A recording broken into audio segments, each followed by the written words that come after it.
see. Jai Shriman Narayan, Jai Jagannath. Let's check if it is. Yes, it is recording. So, thank you for participating in this important work, service, to the Param Brahman of spreading the knowledge. We try to do on both sides, both tracks, like a railroad track. One is the Shastra, the scriptures, the text, and the other is a history. So we will keep working with these two rails that can support our work. So today, Vishwajit, you want to propose a very interesting topic. Please introduce. Namaste, Mataji, Jai Shriman Narayan, my obeisances to you, and thank you for inviting me to today. The topic today is something that I feel is perhaps warrants further discussion, and is perhaps sometimes misunderstood, and that is about Sri Chaitanya Mahaprabhu. Obviously, everyone in Sanatana Dharma knows Chaitanya Mahaprabhu. Okay, wait. Slow down. This subject is very dear to you, especially because you come from a cultural background that is typically Bengali. Yes. Now, yes, in Sanatana Dharma, not everybody knows about Krishna Chaitanya. Of course, but I think among those among the Gaudiya Vaishnavas, let's not confuse the Gaudiya Vaishnava tradition, Sampradaya, with the Sanatana Dharma. Yes, of course. I'm sorry, I'm just bringing a little bit I know. But I want to, I wanted to clarify this because some people can get confused. Indeed. And what I wanted to discuss, Mataji, is not so much Chaitanya life in a historical context, because a lot of people can get that from books, but what I wanted to understand from you was the significance of his life in terms of his philosophy, his teachings. What can we learn from him that we can perhaps put into practice today? I'm sorry to interrupt you, but I think we need to clarify. People cannot come to know about the life of Krishna Chaitanya and his historical context. Sure. Because there are no books about that. Sure. And so what I wanted to understand is, I wanted to understand Chaitanya Mahaprabhu and his philosophy, and perhaps to cover things that may not have been the problem is adequately. What is his philosophy? What if some people have presented his philosophy in the wrong way? Exactly. I just wanted to learn, more about him from yourself, and perhaps things that may not have been covered or may have not been covered previously. And this is, I guess, this is the point of our discussion today, and I would love to hear your thoughts on him. So please, thank you. Thank you. Okay. So one thing I would like to, correct my previous statement that there are no books. Well, in a sense, I wrote and published one book, which is the life of Krishna Chaitanya. If I can do some screen sharing here, so that you can also have a look. Okay. And we have we have the life. This is the one that has been already published. and both in English and in Italian language.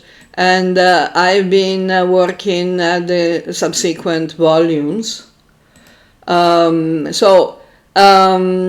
This contains mostly the life events, but a large part of his teachings.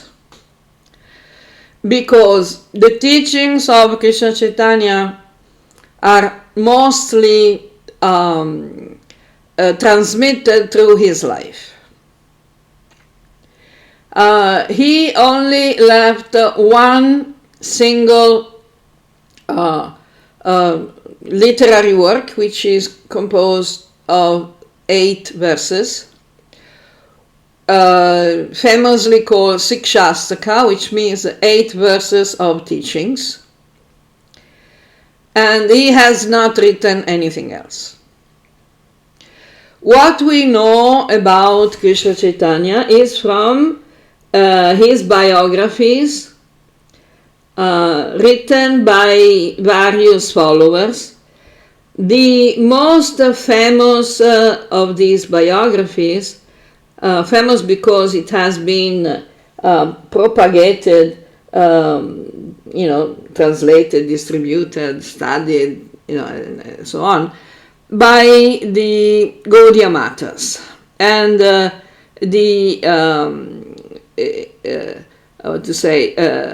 as an umbrella organization, as an umbrella tradition, and all the other branches of the Gaudiya Matas, including ISKCON and other organizations, which are basically extensions from the Gaudiya Mata. Gaudiya Mata, let's remember, was founded by Bhaktisiddhanta Saraswati and his father Bhaktivinoda. The official name of Bhaktivinoda was Kedarnath Datta, and Gaudiya means Bengali. So the emphasis of the Gaudiya Mata work and presentations were mostly focused on Bengal and Bengali culture. ISKCON was founded by one of Bhaktisiddhanta's disciples, Bhaktivedanta Swami, and after that ISKCON also gave rise to several other organizations which were, are in some cases still aligned with ISKCON or has completely detached themselves, but they're still carrying on the same mentality, the same conclusions, sometimes the same behaviors and the same mistakes, because they are all they are making reference to Bhaktivedanta Swami, which is practically the same. Gaudiya Matas also make reference to Bhaktisiddhanta and Bhaktivinoda, while ISKCON and their children organizations don't make so much reference to Bhaktisiddhanta and Bhaktivinoda, mostly on Bhaktivedanta.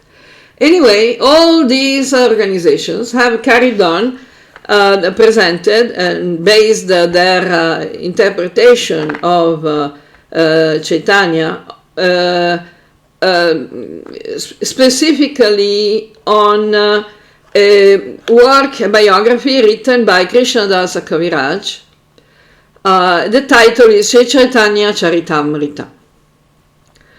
But that's not the only biography that existed. In fact, it is quite a late work. We can compare what happened to Krishna Chaitanya a little bit to what happened to Jesus Christ. It's very similar. Jesus, there is nothing written directly by a character corresponding to the idea of Jesus Christ, but several people wrote different things about Jesus Christ, sometimes very different from each other. But the study of the development of Christianity have been examining several texts, and they also theorize the existence of an original text which they call the Q source, from which the other gospels or whatever preaching etc. were developed. This happened exactly in the same way about Krishna Chaitanya. The general data about his life and teachings came from the diaries of Murari Gupta, which are still existing in Bengali language, but unfortunately not in English. But we have found some translations of other biographies of Chaitanya, apart from the Chaitanya Charitamrita, like the Chaitanya Bhagavata, and others. And this book that I have published is a synopsis. You know what synopsis is? It's not just a summary, but is collecting all the information that is consistent. Okay, so I have used all the various biographies, existing biographies. So this is a table of contents, and in the end there is also a last section, is biographies of Chaitanya, which we can already go and see. Just to mention, okay, which is conclusion, blah blah blah blah blah, a little before this, yeah. So all the biographies were composed from the diaries Kadacha of Swarupa Damodara and Murari Gupta. Swarupa Damodara was the closest associate of Chaitanya during the last part of his life, and Murari Gupta was a medical doctor who had been a close associate of Chaitanya since his childhood. Also, a good amount of material, especially about the last period of his life, is found in the diaries of Lochana Dasa. Murari Gupta arranged his diaries in a Sanskrit work with the title Gauranga Charita, also called Krishna Chaitanya Charitamrita. About 10 years after the disappearance of Chaitanya, he had the request of Vrindavana Dasa to write a biography in Bengali, Chaitanya Bhagavata, and other biographies of all the lists and everything. The Oriya followers or associates of Chaitanya also wrote some biographies, such as Sunya Sangita by Achyutananda Das, Jagannatha Charitamrita by Divakara Das, and Chaitanya Bhagavata by Ishwara Das. Most of the information presented in this book is sourced from Chaitanya Charitamrita and Chaitanya Bhagavata. So then we have a summary of Chaitanya Charitamrita, which is again the main source of information about the teachings, the direct teachings of Chaitanya. Because the other authors who wrote literature around Chaitanya were the 6 Goswamis, who do not write directly about Chaitanya's teachings. They write about the bhakti science. But we have no way of knowing from the Goswamis' literature which teachings actually came from Chaitanya and which teachings the Goswamis got from somewhere else. Until now, everything is clear. Oops. Vishwajit, you still there? Yeah. Yes, I can hear you. Please carry on. Yeah. No, I wanted to know if everything was clear. Crystal clear, and okay. Already within a few minutes my perspective is changing. I particularly... Yeah, I know. I actually wanted exactly that. Okay. No. Within the first few minutes, we've not even got to anything substantial yet. And within a few minutes, I'm starting to sort of... I think your analogy of Jesus Christ was particularly relevant, sort of to framing my understanding. So yes, please carry on. Yeah. Now we are preparing the frame. We are observing the frame. Then we are going to see the picture. Now, okay. And another thing that will probably change your perspective is that only the Gaudiya Vaishnavas call him Mahaprabhu. If you go to Puri, where Chaitanya lived for 24 years of his life, and up to the end of his up to his disappearance, we can say, Mahaprabhu never refers to Krishna Chaitanya. It refers to Jagannath. So when you go in Puri and talk with the Puri people about Mahaprabhu, they get confused. And why they started to call Krishna Chaitanya Mahaprabhu? Because his Bengali followers introduced the idea that Chaitanya was Jagannath himself, which is a very interesting concept, which never came from Chaitanya, and is completely absent from the writings of the Oriya associates of Chaitanya.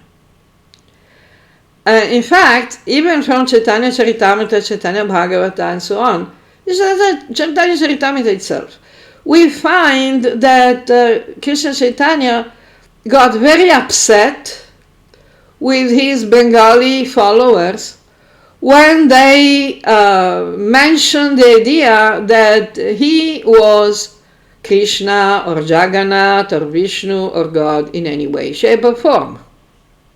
He got very upset. Chaitanya Charitamrita explained that he covered his ears and ran away, which, in my humble opinion, doesn't actually look like a confirmation of a theological truth. Now, to understand what is Krishna Chaitanya,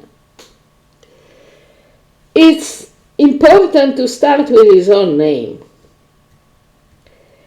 His name literally means Krishna consciousness.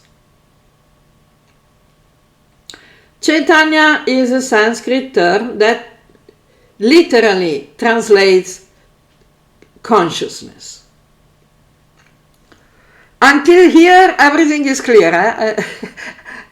Yes, if you absolutely. Keep too quiet, I suspect that you're shell-shocked. Yes. Yes, particularly the origin of Mahaprabhu. That in itself is that in itself is a bit of a shell shock. And, it's a bomb. It's the bomb. Yeah, and if you go to anyone that I know and you mention Chaitanya, they'll say he was an avatara. So please carry on. Yeah, exactly. Yeah. Well, they also say that Jesus and Muhammad were avatars. So what do they know? So, okay. Being very familiar with the Bengali culture, not with the Bengali race by God forgive us. It's not about race. It's not about being racist. Sometimes Indian people do. They hate Bengalis. The Hindi-speaking people hate Bengali-speaking people. Bengali-speaking people hate Tamil-speaking people. And they all hate each other and hate themselves as well. So, but we don't want to encourage that.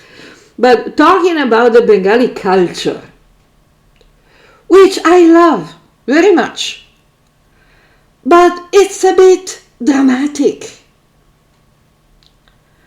It's a bit theatrical. We can say a bit exaggerated. Like, one thing that, perplexed me, and still it perplexes me now, currently, is when, like Krishnadasa Kaviraja, for example, he is reported to say, oh, I am lower than a worm in the stool. The stools, not the thing that you sit on, but, the excrement. And if anyone even remembers my name, they'll go to hell. So, as much as I like Krishnadasa Kaviraja, I cannot, I cannot stop myself from feeling that's a tad excessive. And it's not exactly encouraging for someone who wants to study his book. Because if he really thinks that he's lower and more degraded and more contaminated than the worm living in stool, why should we read what he writes? If he says that just by remembering his name, one goes to hell, why should we actually listen to him? What to speak of remembering his name? So, you see my point. You see my Yes, I do. Clearly. Please carry on. So we need to keep that under consideration. That sometimes, they're a bit, a bit theatrical, which is good for, the culture. Otherwise, people will not listen to them.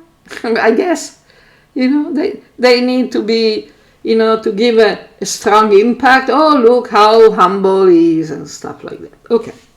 So, after clarifying these, few things, okay, let's get back to the book. So, then we have, here we come, start to see the teachings of Krishna Chaitanya. In the first 14 Sanskrit verses, Krishnadasa Kaviraja offers his homage to the Panchatattva. Okay, the Panchatattva, for those who don't know the Gaudiya Vaishnava tradition, are Chaitanya, Nityananda, Advaita, Gadadhar, and Srivas. Bhakta Rupa Swarupakam Bhaktyavataram Bhaktakyam Namami Bhakta Shaktikam. This is called the Panchatattva Mahamantra. The funny thing is that the Panchatattva has this meaning only among the Gaudiya Vaishnavas. Among everybody else, including all the Bengalis who have, familiarity or knowledge of the Shakta agamas, the Panchatattvas are the Panchamakara. The 5 substances. Tattva means substance, reality, right? So the 5 substances, the Panchamakara, start with M. Makara means starting with the letter M. So they are Mamsa, Matsya, Madhya, Maithuna, and Mudra. This has completely nothing to do with the Bengali associates of Chaitanya, mentioned by Krishnadasa Kaviraja. So, what we can understand is that Krishnadasa Kaviraja wanted to replace the tantric tradition of Bengal, which was extremely powerful, extremely strong, and extremely popular. So they wanted to replace it with the cult of Chaitanya, Krishna Chaitanya, and his associates, his companions. So we have Chaitanya is the first, Nityananda is the second, and the third is Advaita. Who are Nityananda and Advaita? Nityananda and Advaita are the two main heads of the Gaudiya Vaishnava Parampara. In the Diksha line, Chaitanya himself never gave Diksha to anyone. If someone wanted to get Diksha, he would send them mostly to Nityananda, less frequently to Advaita, and in some particular cases to Gadadhar. Now, Shrivas is presented as a devotee, like the incarnation of Narada Muni. And Gadadhar is the incarnation of the Radha Bhakti. And Nityananda is Balaram Sankarshan. And Chaitanya is Krishna and Radha. Now, so even within this tradition, this interpretation, this view, we can understand that the idea of avatar is not what people usually think. Most people, including many, of people we know that consider themselves senior devotees or acharyas or whatever, they believe, they are under the impression that the avatar is a reincarnation, is a linear reincarnation. Like, Chaitanya is Krishna himself, who came again, personally, in the full, the full potency, like Bhagavata Purana is made to say, Ete chamsa kalak pumsa, Krishnastu Bhagavan Soyam. So they come out with the idea that Krishna Chaitanya is Bhagavan Soyam. But the idea of avatar, even shown by Krishnadasa Kaviraja, and the very idea of the Panchatattva, meaning his associates, is different. Because how can he be, if we think that Krishna is a limited personality who has to come directly, personally himself, separated from all the other personalities of Godhead? So how can Chaitanya be the reincarnation of both Radha and Krishna? You follow? We have the... Okay. Yes, I do. Please carry on. Yes, I do. Is this clear? Oh, yes, absolutely. So we've established this point, and so again, that's another proverbial point, box ticked. So please carry on. Okay. So as you can see, we are already talking about Chaitanya's teachings, or importance, theological importance. Maybe I think that when you said that the life of Krishna Chaitanya in the historical context, you meant Chaitanya was born here, his family from there, No. We need to understand actually what Chaitanya said and did, which is absolutely more about his teaching than about the story of his life. So in this book, The Life of Krishna Chaitanya, we continue. We are going to see. Okay. Now, then after the homage to the Panchatattva, Then he offers homage to the three principal Krishna deities of Vrindavan, Madan Mohan, Govinda, Gopinath, representing the three stages of the development of devotional service: Sambandha, Abhideya, and Prayojana. I think you heard about this from our Gaudiya Vaishnava friends? Yes. Okay. Yes. So what is Sambandha? We have, yes. Sambandha is the approach to the relationship, is the Guru Tattva. Madan Mohan is the Guru Tattva. Abhideya is the process of initiation, the Diksha. And Vaidhi Bhakti, Sadhana Bhakti. Abhideya means connection. Sambandha means relationship. Abhideya means connection in the sense of, relationship. It's also another meaning of relationship. Okay? Sambandha is starting the relationship. Abhideya means developing the relationship, and Prayojana means actually engaging in devotional service.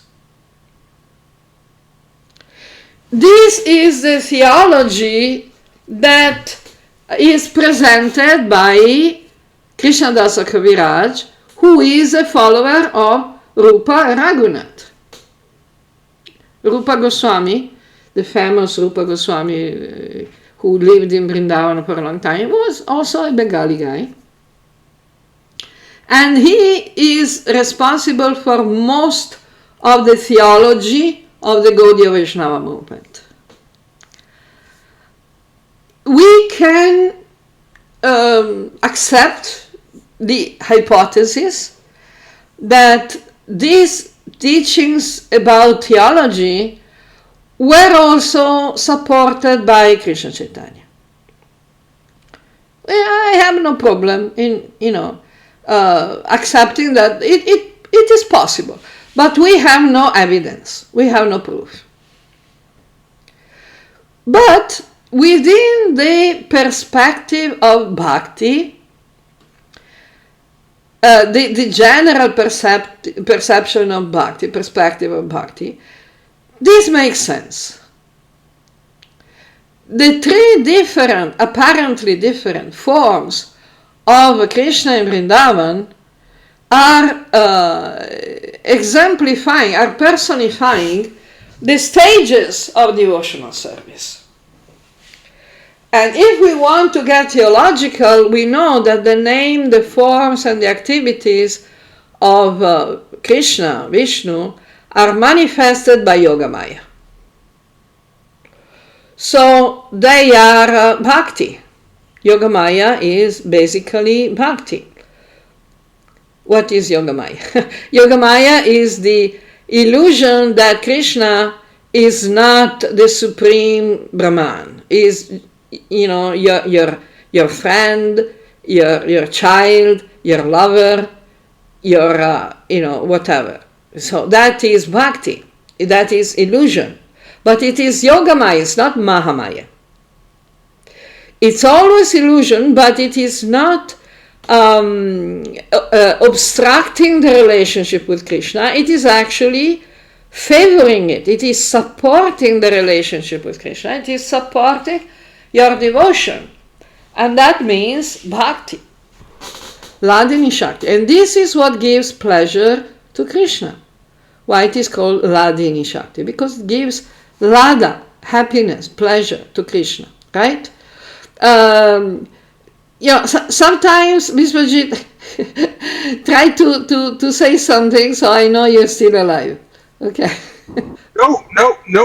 I'm listening very, very intently, and I do have a question, but I was waiting for you to Perfect. This is the time. Shoot.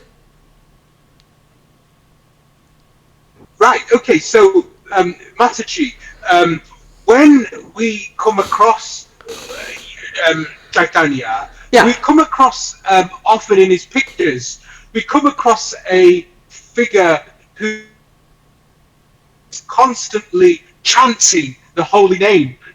That's what it looks like from my side. And I will interrupt you 1 minute. The holy names, plural.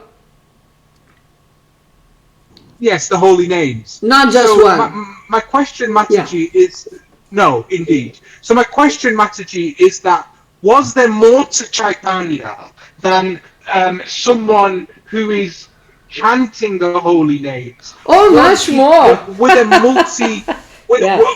a multiple facets to his devotional service that, I can understand more that perhaps isn't covered today. And I guess I wanted to ask you to expand on them, if that's okay. Oh, definitely.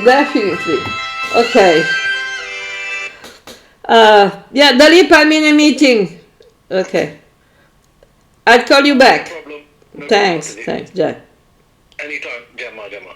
Yeah, I was thinking to send him a message, but because that's called telepathy. Okay. No, what I was saying is that the best direct presentation is the famous Shastaka, which we are going to read, and also the other things that are recorded, narrated, especially in Chaitanya Charitamrita, as we are going to see.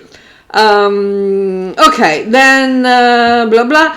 Yeah, the principal Krishna deities of Vrindavan, Madam Mohan, Govinda, Gopinath, represented the 3 stages of development of devotional service: Sambandha, Abhiteya, and Prayojana.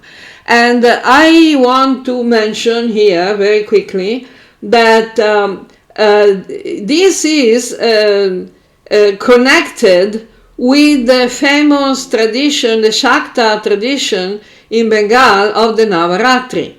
The 9 forms of Durga are the symbolic representation of the various stages of the development of spiritual realization and the connection with God. It's the same, exactly the same. Okay. Then, in the subsequent Bengali verses, he gives an extensive explanation and commentary on the meaning. A long conversation between Krishna and Vrindavana and Brahma, when Brahma stole Krishna's cows and friends, establishes that Krishna is Narayan, the origin of all avatars, and explains that different devotees address him as different incarnations. Which is incarnations I have come to dislike this word. This is, English word, because it doesn't really translate the avatar. Anyway, each statement is as correct as the others because there are no contradictions in God. This is what Krishnadasa Kaviraja says, not what I say. Okay, very important. A description is then given about the topics of the Bhagavata Purana and the reasons for the descent of Chaitanya in this world, quoting Bhagavatam 11.5.32, and his auspicious bodily features. In the 4th chapter of Adi Lila, the author reveals the confidential reason for the appearance of Chaitanya. As Krishna wanted to taste the nectar of the love of Krishna, that gives so much pleasure to his devotees. Then the internal potency of Krishna is described in detail, as well as the sentiments of Radha and the gopis, but warning that such information should not be disclosed indiscriminately in public. So this means that we shouldn't talk about this, and that shouldn't be published in a book to be distributed widely, and that should not be explained or presented in lectures and presentations and classes and everything. But what happens? It happens. So after 12 chapters of substantial and complex philosophical and theological presentations, the author starts describing the advent and the early years of Chaitanya's life. Madhya Lila also contains the teachings to Rupa and Sanatana and a philosophical discussion with the Sankarit sannyasis in Varanasi. Antya Lila describes the character and life of Haridas, the meeting with Raghunatha Das, and the Shastaka prayers. This was the Chaitanya Charitamrita. Then we have the Chaitanya Bhagavata. It is also divided into Adi, Madhya, and Antya Lila, but leaves philosophy and theology to a minimum, simply describing the events of Chaitanya's life especially his childhood and early years up to the travel to Puri and his arrival there. Unlike Chaitanya Charitamrita, there are not so many philosophical discussions, so the text is relatively short. The Chaitanya Mangala also focuses on anecdotal episodes of Chaitanya's life and has a special introductory part in which Murari Gupta discusses with Damodara Pandit, narrating 3 conversations about the appearance and mission of Chaitanya. One between Rukmini and Krishna, one between Narada and Krishna, and one between Narada and Shiva and Parvati. This is obviously not taken from any Shastra. These Chaitanya Mangala conversations are the conversation between Murari Gupta and Damodara Pandit. This is the reference. We need to make a distinction between the Shastra, the Shruti, the Smriti, and the Kavya. Shruti must be taken as Shastra Praman, authoritative, Shabda Brahman. Okay. The Smriti are expansions of the Shruti and can contain different things, but they don't have to be taken verbatim, as absolute teachings.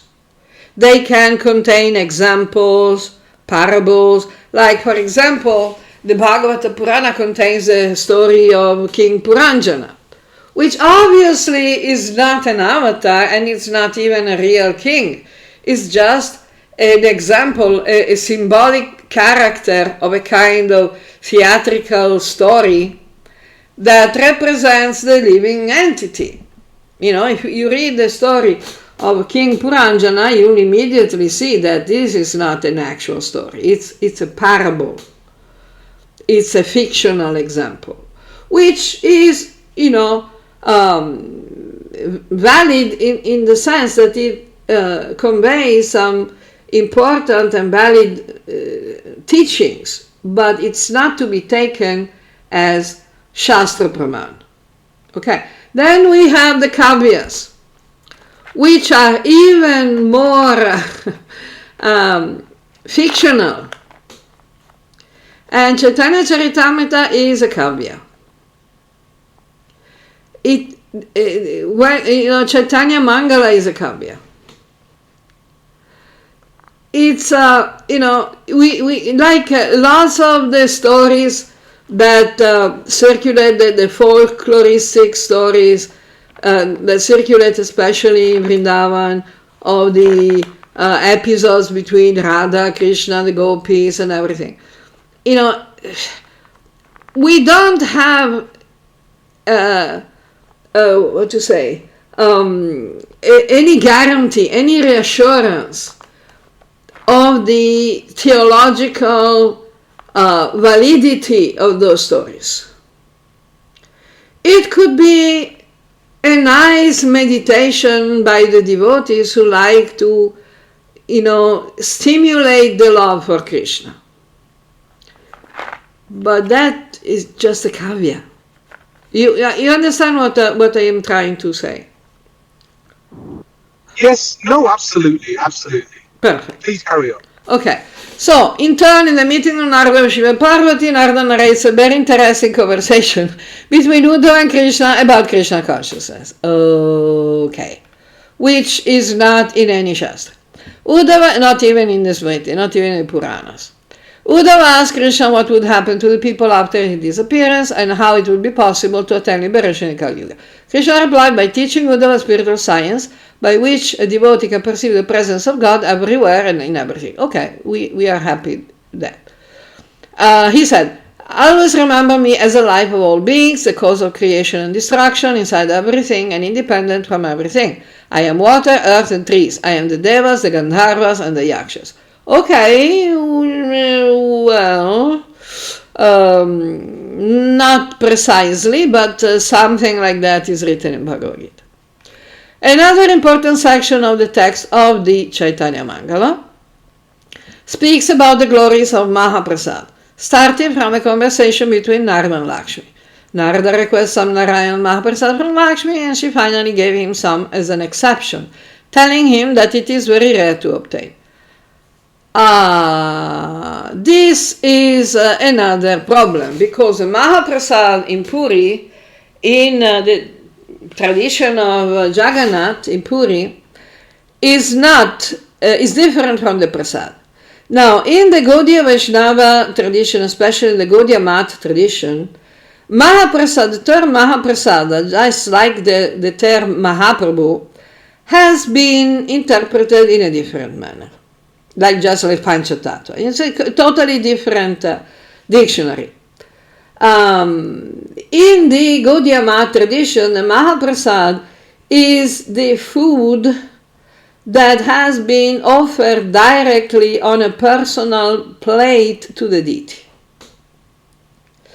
While everything offered in general is called prasad, the Mahaprasad is presented as the food that was personally, physically touched by the deity's lips, which is not the meaning that the Jagannath tradition gives to the point of Mahaprasad. Now, so in Chaitanya Mangala is trying to connect these two streams of interpretation. So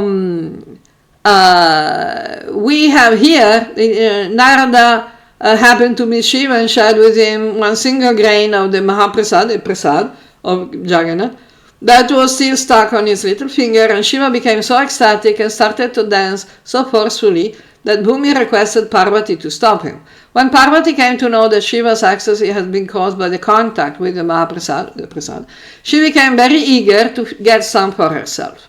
And indeed she decided that she would make Mahaprasad available for everyone through the universe, even for animals. This story is also very popular in Puri and has earned Parvati, worshipped in Puri as Vimala, the name of Kaivalya Lulupini, as well as one of the strongest traditions in Puri, the offering of Jagannath's prasad to the deity of Vimala Devi in the temple, after which the prasad actually becomes Mahaprasad.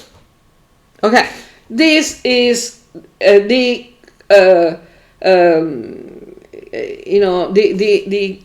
how do you say, the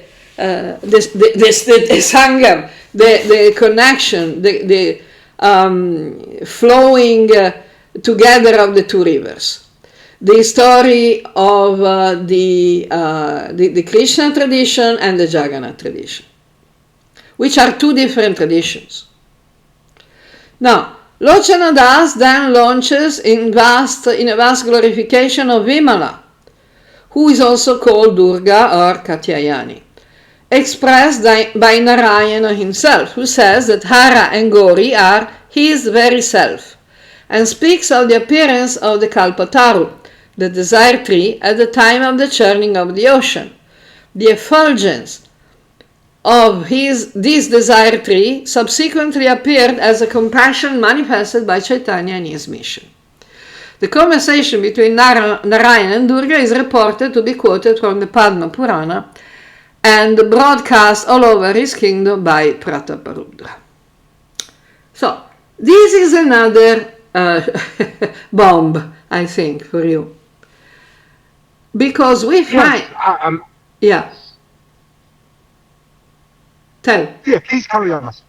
Yeah, I mean, you agree it's a pretty big bomb. Yes, of course. It's the stuff that, you're not often told. So you're yes, never told.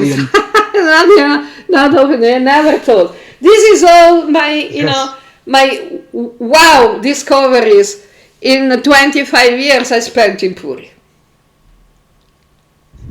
Yes. I found out so much stuff, that people don't even imagine.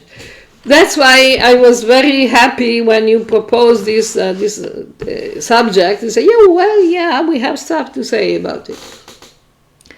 And another thing that then, it's kind of passed under cover is that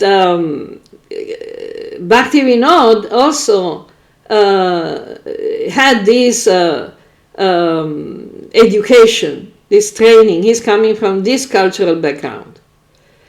Bhaktivinoda was working for the British government, the British colonial government in Bengal and Orissa, and he was appointed as a magistrate, chief magistrate in Puri. So he was definitely very much in contact with the tradition of Jagannath. And of course, Chaitanya was very much in contact with the tradition of Jagannath, as also all the Bengali people in those times. So much that Bhaktivinoda gave the name, named his son Vimala Prasad, which is a direct connection to this story. Of course, Vimala Prasad, people don't, usually connect the idea of the name Vimala Prasad with Bimala, Durga or Katyayani. And also they forget that Krishna himself, and especially the gopis, worship Katyayani Durga. So today they think they're representing Chaitanya and Bhaktivinoda and Bhaktivedanta, Bhaktisiddhanta, Bhaktivedanta by claiming that Durga is a paltry demigod in the Rajas Guna, Tamas Guna, and she is not even Shakti of Vishnu. She's just a servant of Vishnu. She's a servant of Chaitanya. You heard about Simantadvip, one of the 9 islands of Navadvip? Yeah, I've heard of it, yes. What is the meaning of the name Simantadvip? Please tell me, Mataji. Okay. This refers to the Kunkuma sign, the Kunkuma blessing that Mother Durga got after she served Krishna Chaitanya as a servant, a menial servant. You see, we have a problem there. So Mataji, I've got a question to ask. Please. Now, the modern perception of Chaitanya, and I use the word here, perception, is that Chaitanya was a vaishnava. All his time was spent in the service of Krishna and focused purely on Shri Krishna as Krishna. Now, my understanding from what you're saying is that's true in one sense, but there's a little bit more nuance. Oh, definitely. We can say that's not entirely true. We'll see. Now, for example, Durga. Here, it is interesting to know. Durga, so tell? Yes, please carry on. No, it was only just to say that I would love to hear why this perception isn't accurate, and I would love to hear both from a historical perspective, but also how we can apply that metaphysically in our practice of Sanatana Dharma now. Well, metaphysically, these are present. The current interpretation that developed is called sometimes Apasiddhanta, and is due to a cultural superimposition with the Abrahamic values, with Abrahamic concepts, especially supporting patriarchy and material, physical, bodily identification, which makes that interpretation, a bit toxic. Anyway, let's bring some evidence here. So, Chaitanya Mangala begins with an auspicious invocation song to Ganesh. Oh, Ganesh? Why? Demigod. No. Gauri and Shiva, the creators of the three worlds. But it was not Vishnu, what? And givers of devotion to Vishnu. Oh, okay, Then the text narrates meaning, blah, blah, blah, blah, blah. The Krishna Krishna, fact of the matter, of the bhagas of Bhagavan, his renunciation of detachment, and on and on and on. Here, after the elaboration of the purpose of the appearance of Chaitanya, Lochana Dasa proceeds to describe the spiritual world as manifested in Narada's vision, and the appearance of the companions of Chaitanya. First, Shiva appeared as Kamalaksha, Advaita. Then Balaram appeared as Kuvera Pandit, Nityananda, son of Padmavati and Hadai Oja. Then Katyayani appeared as Sita, the wife of Advaita. Lochana Dasa also mentions again all the associates of Chaitanya, and especially Narahari Thakur, his own spiritual master, who in Goloka is a Gopi Madhumati. Okay, so this is the Chaitanya Bhagavata. Now let's go and see some important thing, because we are not going to go beyond the reasonable time limits. And we go and see, for example, some particularly interesting parts, as for example, the festival at Chandrasekhara's house. You heard about that? No. I've heard of it, but please tell me. 74. We go to page 74, let's see, 155, 110, 82. Okay. Now, if you have not read this chapter yet, you will probably get another shock. So, the festival at Chandrasekhara's house is in Navadvip. So, I'm reading quickly. On Nimai's request, Buddhimanta Khan organized a dancing drama performance at the house of Chandrasekhar. Nimai himself assigned the roles played by his foremost associates. Srivasa played Narada, from which we get the idea of the Panchatattva.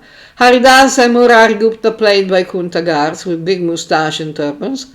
Everybody came to attend the performance, including Mother Sachi and Vishnupriya. The event started with a kirtan in which the devotees chanted Sing Rama Krishna Hari Gopala Govinda.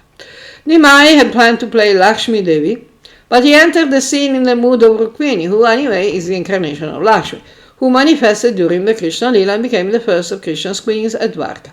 Gadadhar then danced as Lakshmi Devi. From Vaikuntha, the mood of the players turned to Vrindavan, and Gadadhar entered the scene dressed as a gopi, and accompanied by Brahmananda dressed as her old companion Suprabha. Then Nimai entered the mood of Radha, and Nityananda played grandmother Purnamasi. And finally, Nimai entered the royal mood of the mother goddess, means Lakshmi, while Gopinath played Vishnu, and the devotees started offering many prayers to Lakshmi and Chandi Durga. Lochana's Chaitanya Mangala also mentioned the episode calling Durga the Adya Shakti. Sitting on the asana, Nimai manifested as Chandi and Katyayani, blessing all the devotees. He also took Haridas on his lap like a mother does with her child and started rocking him like a baby. On that occasion, Nimai instructed his followers never to disrespect or belittle the devas, and especially the mother goddess. Vrindavana Dasa quotes these prayers in his Chaitanya Bhagavata. All glories to the Universal Mother, Mahamaya Devi. Kindly give the shelter of your lotus feet to the wretched, conditioned souls who suffer in this material world. You are the controlling power of the entire material universe, and you appear in every yuga to uphold the principles of religion. Even Brahma, Vishnu, and Shiva, Brahma, Vishnu, are unable to fully describe your unlimited powers, what to speak of ordinary people. your faith, compassion, modesty, and the personification of pure devotion to Lord Vishnu. Krishna means Radha. There is no difference between Durga, Kali, Katyayani, and Radha. So, all branches of knowledge are your manifestations. The Vedas describe you as the original energy, and you appear to be within this material nature consisting of the three gunas. But you are actually their cause, and you are always situated in a transcendental position. Seriously, Jeev Jago, Gorachandra Bole, Kota Nidra, Mahamaya Pisachira Kole. Right? How long are you going to sleep in the lap of the witch Maya? Who wrote this song? Do you think that the person who wrote this Vaishnava Bhajan song had any understanding of Chaitanya?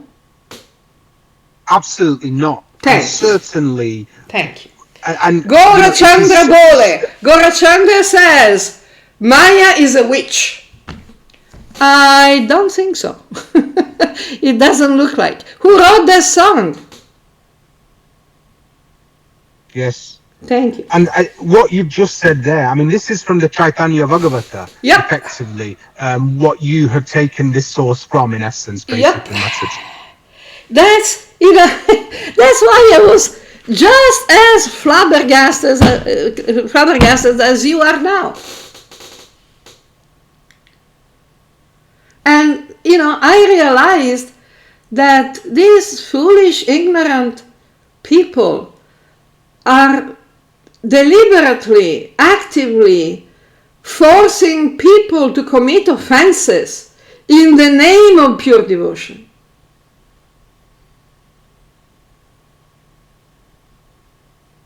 Let it sink. I mean, this is very much inclusive of the Mother Goddess, whereas in reality, some, without going into any names or anything of some sort, some people would have us believe that the Mother Goddess is less relevant, whereas Chaitanya himself was incredibly sort of exactly. There. Let's go on and see this prayer mentioned by Murari Gupta himself and Lochana Dasa, in their official biographies. Okay. Chaitanya said, "You are the eternal, unchanging Supreme Energy, the shelter and resting place of all living entities, the universal Mother who sustains everyone, matchless and unrivaled. You are the life-sustaining water." Jalarupa Samsita. And by remembering you, one can easily cut the bonds of material illusion. Oh, wow. So it's exactly the opposite. Have you noticed that? She's not keeping us in illusion. Yeah, absolutely. Right. Okay, again. You appear also as Mother Lakshmi, the eternal consort of Lord Narayana, in the homes of the dharmic people, but to the sinful offender you manifest as the all-devouring death. You are the creator of the universe, and those who ignore you, not offering you worship, are punished by the threefold miseries. To the devotees you inspire pure faith, and therefore we pray you to please give us the shelter in the shade of your lotus feet. Your illusory potency keeps the entire creation enthralled, so if you do not protect me, who will? Your appearance in the material world is to deliver the conditioned souls, and by remembering you, one attains all perfection. O Mother, we are all surrendered to you. Kindly look upon us with benevolence, so that we may remain with a fixed mind at your lotus feet. Whoa! Is that interesting or not?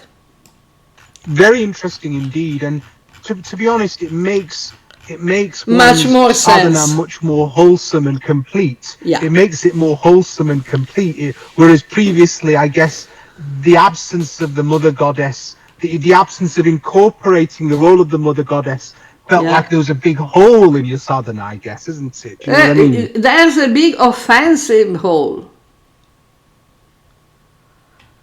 Not just a hole. It's a big offense. Okay, let's go on. Chaitanya is telling us not to commit that offense. Exactly. In simple terms, isn't it? Exactly. Yeah. This is why also the translation of the 10 offenses from the Padma Purana, when the second item in the list says it is offensive to separate Shiva and the Devas from Vishnu. And the translation they have given it, they say it is an offense to put Shiva and the Devas on the same level with Vishnu.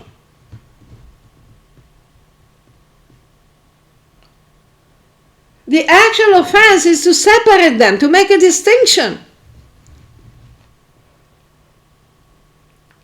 They say it is an offense not to keep them together. It is offensive to not to make a distinction.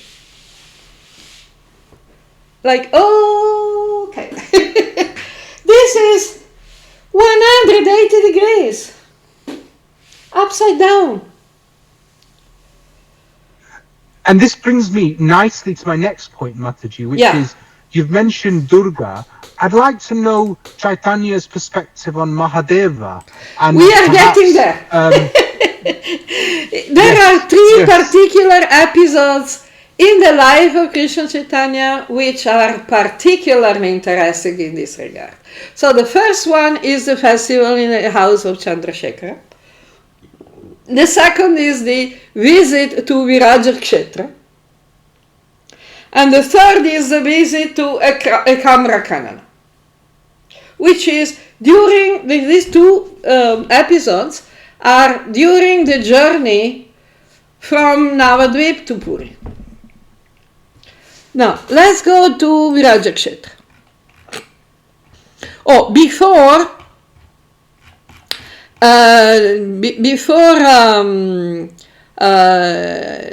Viraja Kshetra, the first stop that Chaitanya did after starting from Navadvip was at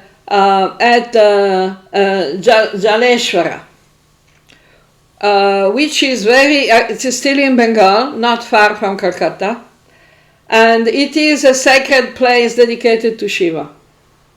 Jaleshwara is Shiva, and I have seen some nice travelogue, by one very very nice Bengali guy, who's the whole video on YouTube is in Bengali. So, but I'm not getting 100% by some Bengali. I'm chewing up.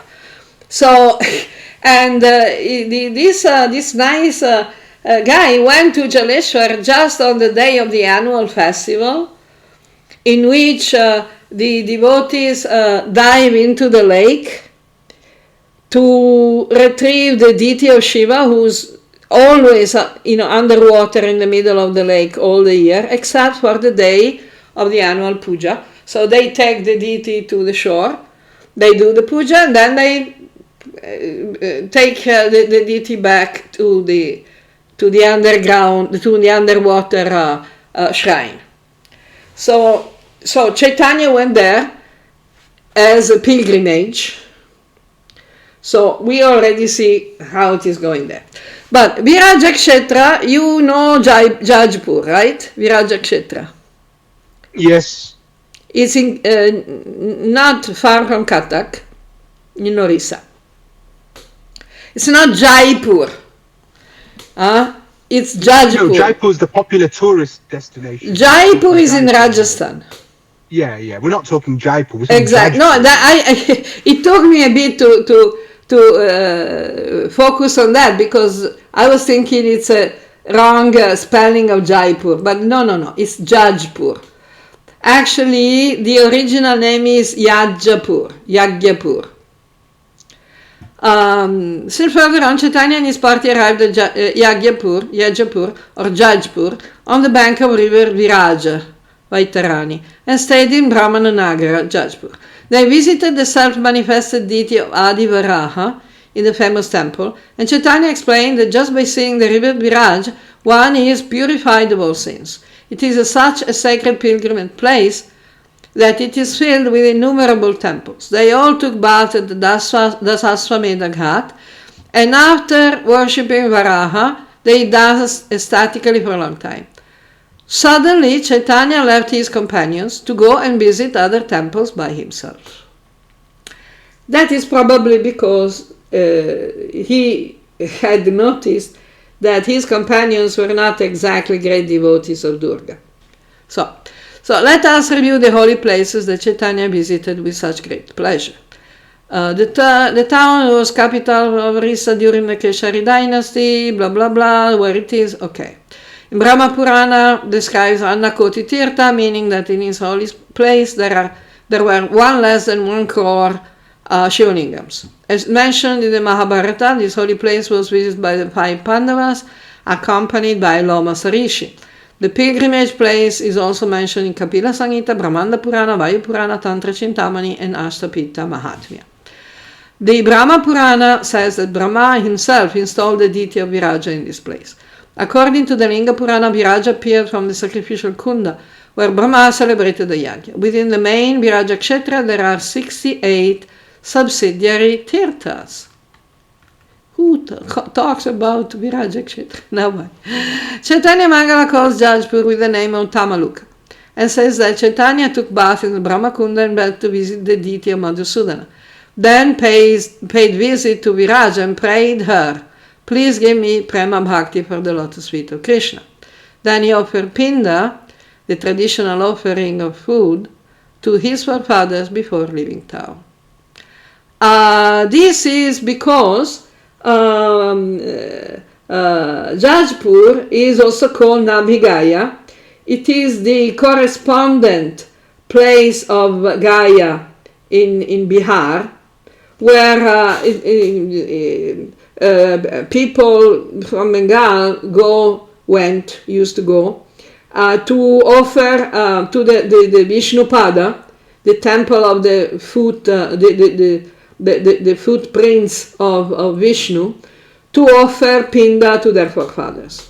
And in Jajpur it's the same.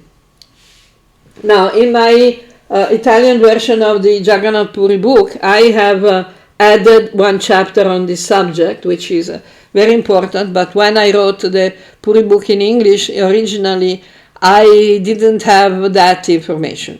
So I added it. If and when I'll be able to update the version, the English version of the Puri book, I hope I'll be able to add that chapter. Anyway, so the famous blah blah Yatikeshari. Okay, at the Dasaswamedha Ghat we find the deities of the Saptamatrikas: Chamunda, Varahi, Indrani, Vaishnavi, Shivaduti, Kaumari, and Maheshwari. Each one of them, about 8 feet tall, is seated on a lotus pedestal and holds a baby on her left arm. Together with them, there are a large Vigraha of Ganesh and a beautiful Garuda. A monolithic pillar called Subhastambha and the Chandeshwara pillar are believed to be Vijaya Stambhas installed by the Somavamsis. Among the other Vigrahas, one of the most imposing is Padmapani Avalokiteshwara Buddha, called Shantamadhava, 16 feet tall. This identification of Buddha with Madhava is particularly important in the culture of Orissa, as we will see later on in the section about Jagannath and Madhava. Here we will simply remind our readers that the original deity of Jagannath was called Nila Madhava. Now, Madhava, you have certainly heard about the importance of the name of Madhava. Radha Madhava were the deities worshipped by Bhaktivinoda, which I actually had the darshan personally when I was in Bhubaneswar. And Madhava is also, apart from the original name of Jagannath as Nila Madhava, Madhava, there are also 3 other deities of Madhava in Jagannath Puri, and they are, two of them are in an extremely ancient part of the city. Why we know that it is very ancient? Because it's geologically lower than the rest of the grounds. Madhava is also an extremely important name of the Ishvara, Bhagavan, all over India. We have the Triveni Madhava in Allahabad. What is the original name? Oh, Allahabad. Okay, Prayag. Then there are deities of Madhava, especially in Orissa. But what is the meaning of Madhava? The name Madhava. Madhava means the husband of the mother, which is where the mother is Adishakti, who is at the same time Durga and Lakshmi. In Jagannath temple there is a deity of Durga Madhava. And this deity of Durga Madhava is taken on a special Ratha Yatra called Gupta Yatra, that is performed in the summer solstice. And it's not very public, but it's still a Ratha Yatra. It's done in the night. And the deities don't go to Gundicha, they go to a Narayani temple that is practically, dilapidated now. Because it's not very popular, it's not very public, it's not very popular, it's very dilapidated. But still they're doing it. So Madhava is the classical, typical name of the aspect of Ishvara that is also called Harihara. You heard about Harihara? Yes, I have. Please carry on. Bhaktivinoda himself installed a deity of Harihara in Mayapur. So he knew. Bhaktivinoda had more knowledge than people think. But he chose to present that knowledge in a way that could be palatable to Christians, to the British. This is where the acceleration of the deviation started. There have been several steps of deviation in the ideology of the Krishna Chaitanya movement. But that was a big turning point determined by the needs of Desha Kalapatra, specifically in relationship with the British colonial rule. So Harihara is also the main name of the deity in Bhuvaneshwar. So we have still Viraja Kshetra. Let's go quick because it's already almost more than 1 hour we have done. Then it is said that there are 5 main Devi temples in Orissa. Viraja in Jajpur, Mangala in Kakatpur, Bhagavati in Bampur, Sambala in Sambalpur, and Sarala in Jankar.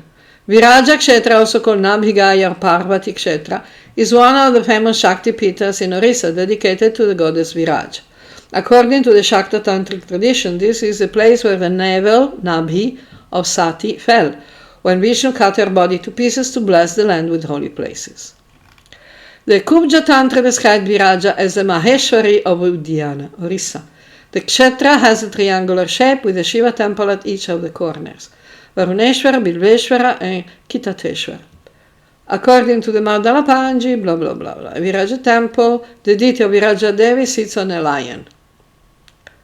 On one of her hands holds a spear, and the other holds a tail of Mahishasura in his buffalo form.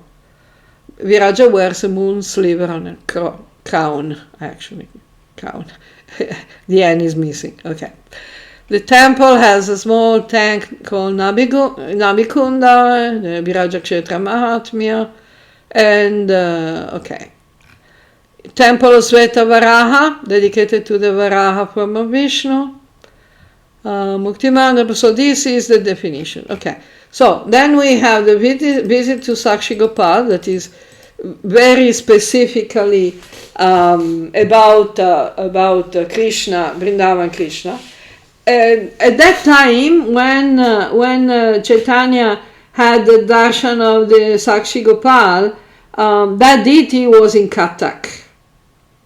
So it was more, on the road, it was coming before Bhuvaneshwar.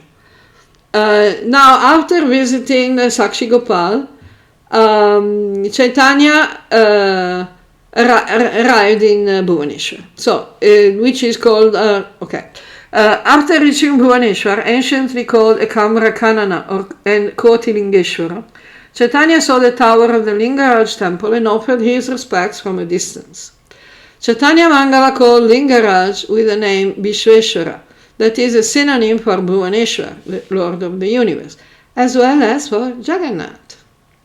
It says that in this sacred city there are 10 million Shiva lingams, and that one should be very careful not to commit offenses while walking into the town.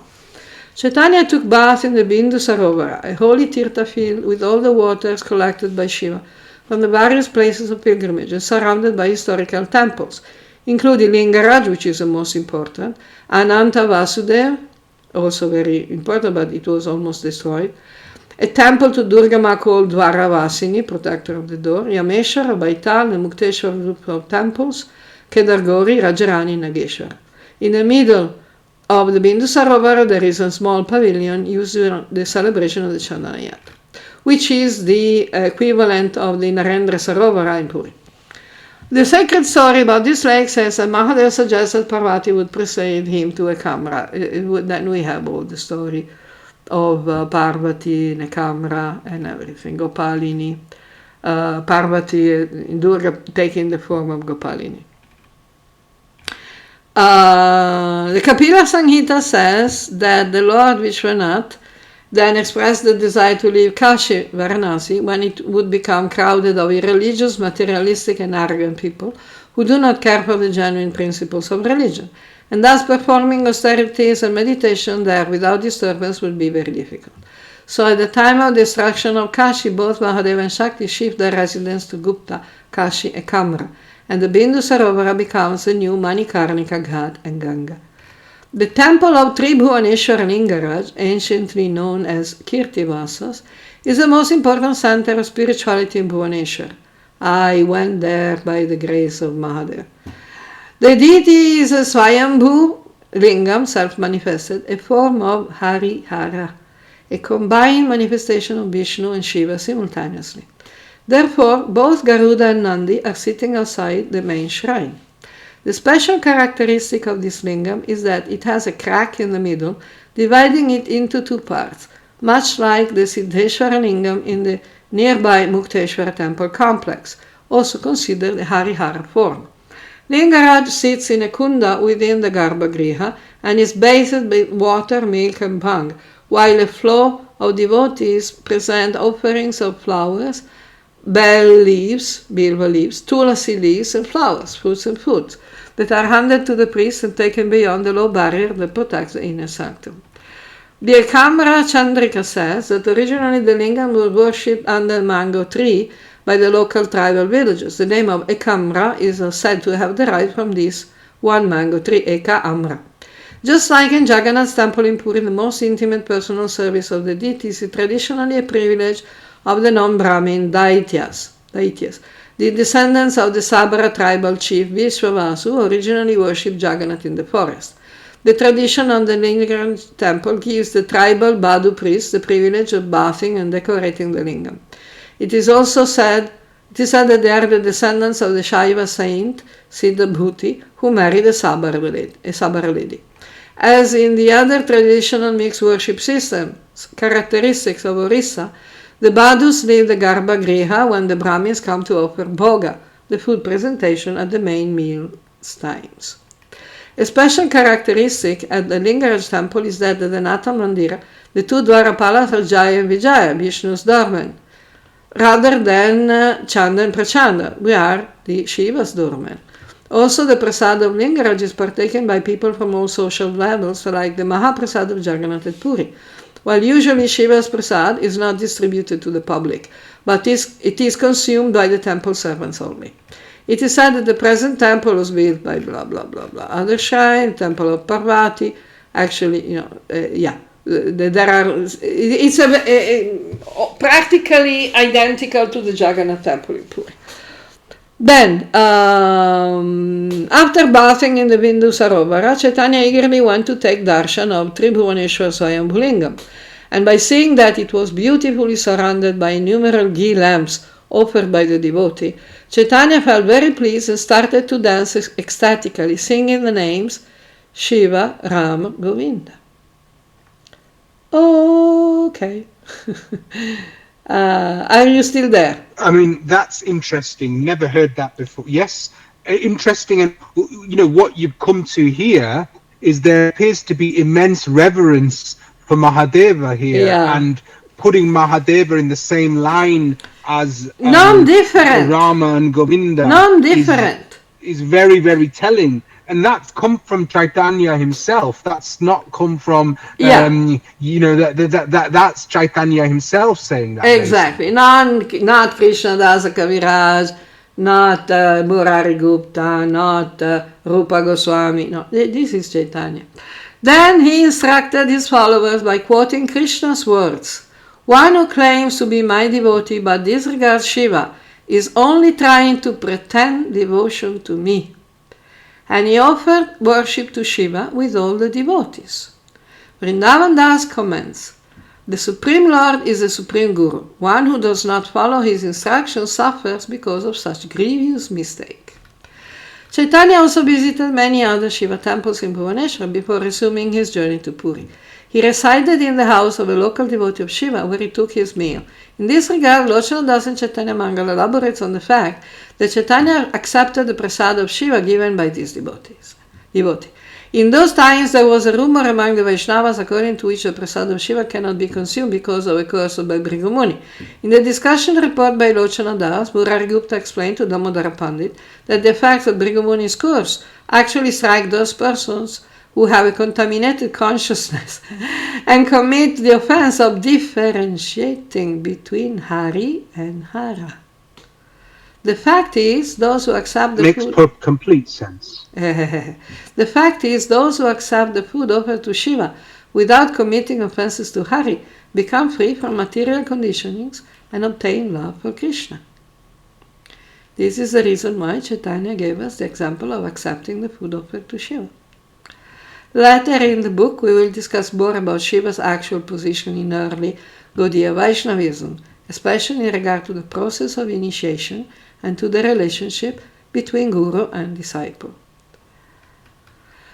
Here we will simply offer a few quotes, one from the Shivastakam, text 7, quoted by Murari Gupta in his Sri Chaitanya Charita Mahakaya.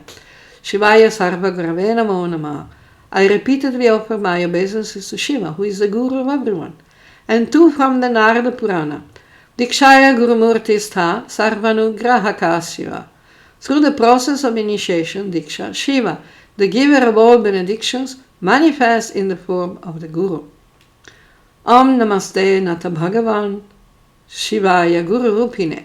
I offer my respectful obeisances unto Shiva, who has assumed the form of Guru.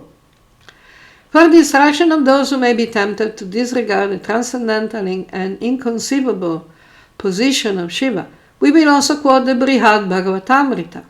Krishna Chivasya Bhedeksha Mahadosakari Mata Ago Bhagavata Swasmin Kshamyate Nasivekritam. One who sees some difference between Krishna and Shiva is committing a great offense. Krishna may excuse someone who commits aparad to his own lotus feet, but we never excuse one who commits aparad at the lotus feet of Shiva. Also, we should remember that Krishna himself in Bhagavata Purana addresses Shiva as the guru of the entire universe and says, if someone commits aparad to such a Mahajana and Jagat Guru as you are, they will never get any auspiciousness. Those who worship, this is my stuff, my writing. Those who worship and drink the foot wash of criminals and cheaters, and yet dare to call Shiva a puny material demigod on a lower platform of devotional service, as Jnana, Mishra, Bhakta, should seriously take stock of their real position and quickly change their course for their own good. Okay. I think what a very interesting and eye-opening perspective here, Mataji. Yep. And I think this builds very nicely to perhaps a future discussion we should have about the maybe perhaps metaphysically, fundamentally. I think this has been a very good platform for perhaps a future discussion, which will be the intricate nature of Shiva and Vishnu, and perhaps this is a perfect foundation for such a discussion, Mataji. Yeah, but the first step, we need to stop committing offenses. Because as long as we have an offensive, dualistic, materialistic perspective, and we think that that is the absolute highest realization, we cannot discuss theology because, people will just not understand what we are talking about. And I think, to be honest, this has been the biggest learning point from our discussion today from Chaitanya, which is to adopt the mindset you have just described so that we are not committing offenses in our sadhana, isn't it? Yeah, precisely. This is, and that's come the from conclusion. Chaitanya. That's come from Chaitanya. That's his action. From Chaitanya himself. He didn't write it down, but his words and behavior have been reported in the officially recognized biographies. Nobody can say this is not authentic. Indeed. And I think that's the biggest takeaway from our discussion for me today, which is the pivotal role of Ma Durga and Shiva in our sort of sadhana, in our practice. And that's been Chaitanya's biggest sort of message, which perhaps hasn't been covered. Yeah, I mean, exactly. Because Chaitanya's message, other aspects of Chaitanya's message have been amply discussed and presented.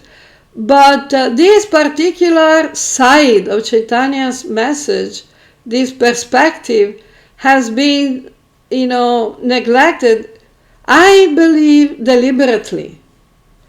Because it was not understandable by Abrahamics. This is why Bhaktivinoda didn't highlight this aspect. Because it is not possible for an Abrahamic to understand this. Because the Abrahamics have this idea of God being a very materially limited person. Very dualistic personality. A jealous person. An envious person, cruel person, intolerant person.